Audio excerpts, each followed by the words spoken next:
in.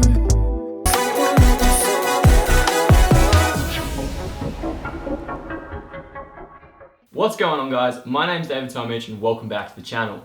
Today we're going to be looking at all the different Google Home products. Before we get started, I just wanted to thank everybody that's subscribed so far. Last week after the Monday upload, we made it to 100 subscribers, which I know isn't a lot, but for a little guy like me that's only been on YouTube for 2 months now, it's a big deal. And slowly we're growing every single day. So thank you for joining the community, thank you for following along. Let's get into this review. Chances are if you're watching this video, you're thinking about getting one of these Google Home Minis for yourself or for somebody as a gift. I know over the years I've definitely given out a couple of these as gifts to the people I love and to close friends and family because, well, they're a fantastic little gift. And at the moment in Australia, you can pick them up for under $50.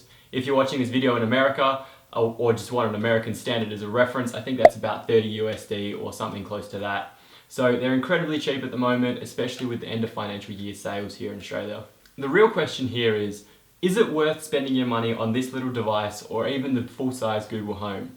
Is it going to be useful in your day-to-day life? And really, is it just a good speaker to have?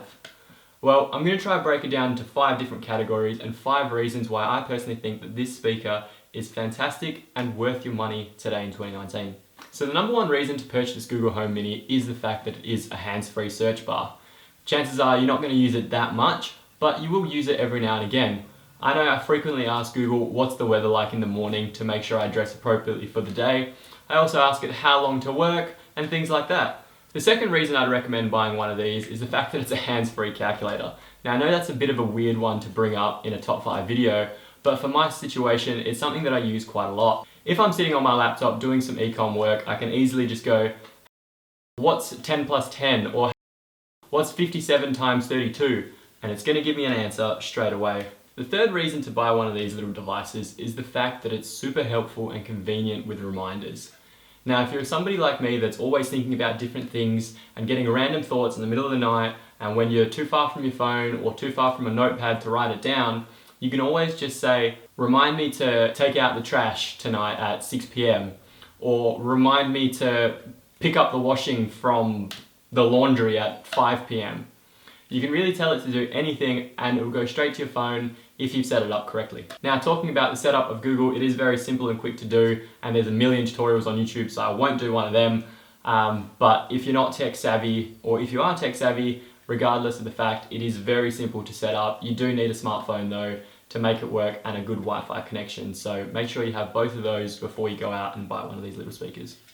The fourth reason why these little speakers are great, and I guess it's something that Google's doing to kind of encourage you to purchase more and more of their products, is the fact that you can tell it to stream anything to your TV or to a Chromecast. Now, we've purchased a Chromecast for our house and we've got it plugged into the TV, so we can always just go play something on Netflix and it's going to play whatever we decide.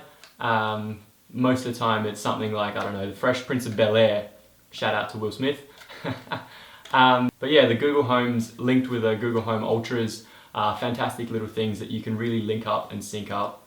And they're great if you're sitting on your laptop, want to cast your screen to the TV, I don't know, show some documents, show some different photos. You can really share the whole experience with the family, which is great if you don't have a smart TV already. Now I'm going to break the rules here, and my 5th point of action is actually going to be a negative one, in Australia at least. So far in Australia, you can't make phone calls or send text messages through the Google Home or the Google Home Mini.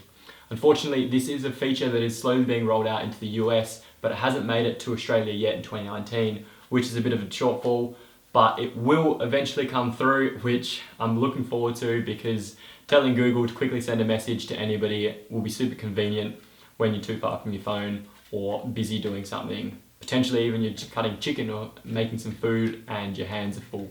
So basically having a remote speaker in your house, which is a phone accessory, will be a great addition to any household and make it a budget smart home for under 50 bucks. And there you have it, guys. That's my review of the Google Home and the Google Home Mini. If you enjoyed this video, make sure you smash that subscribe button 2019 style. I'm releasing a new video every single Monday on different tech and e-commerce advice. So if you have an interest in any of those things, I'll see you next Monday. What's the weather like? Currently in 20 and clear. On Saturday, it'll be mostly sunny with a high of 26 and a low of 16.